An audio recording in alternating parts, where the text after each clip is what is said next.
নিজের চোখে দেখা। কিছুদিন আগে একটা জানাজা পড়িয়েছে, খোদার কসম করে বলছে 6:30 ইন্তেকাল করেছে। হসপিটালের বিল দেনেওয়ালা নাই, 4-4টা সন্তান। অ্যাম্বুলেন্সে ঘরে ঘরে আসবে, 1000-1200 টাকার বিল দেনেওয়ালা নাই। কি বুঝলেন? ক্ষণস্থায়ী দুনিয়া। মুমিনের কম থাকলেও আমি বলি, কেউ যদি এসে বলে হুজুর একটু দোয়া করেন, খুব পেরেশানিতে আছি, আমি তার হাত চুমু খেয়ে বলি তোমাকে মোবারকবাদ, আল্লাহ তোমাকে ভালোবাসে।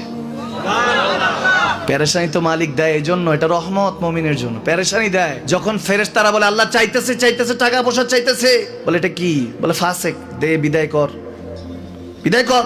তার চাওয়া আছে, বিরক্ত লাগে, বিদায় কর, কি লাগে দে। আল্লাহ 10 কোটি দিয়েছে, 100 কোটি দে, বিদায় কর। মুমিন যখন চাইতে থাকে আল্লাহ আমাকে কিছু লাগবে, যখন একটু করে চায় আমার মাটাকে সুস্থ করে দাও, বাবাটাকে আল্লাহ আমার স্ত্রীকে, আমার আমাকে একটু তৌফিক দাও, চাইতে থাকে মুমিন। আল্লাহ বলে যখন ফেরেশতারা দেখে মুমিন চাচ্ছে, দেরি করতে পারে না, তাড়াতাড়ি খাজানা নিয়ে দিতে নেবে, আল্লাহ বলে রাখোস না, এত তাড়াহুড়া কিসে? তার চাওয়ার মধ্যে তো প্রেম আছে, একটু চাইতে দেস না। থাকুক না মুমিন আর একটু পেরেশান, থাকুক না, থাকতে দেস না, একটু থাক, একটু থাক। পেরেশানিতে রেখে আল্লাহ মজা নেয়, মহব্বত নেয়, মুমিনের অন্তর থেকে খুশবু নেয়।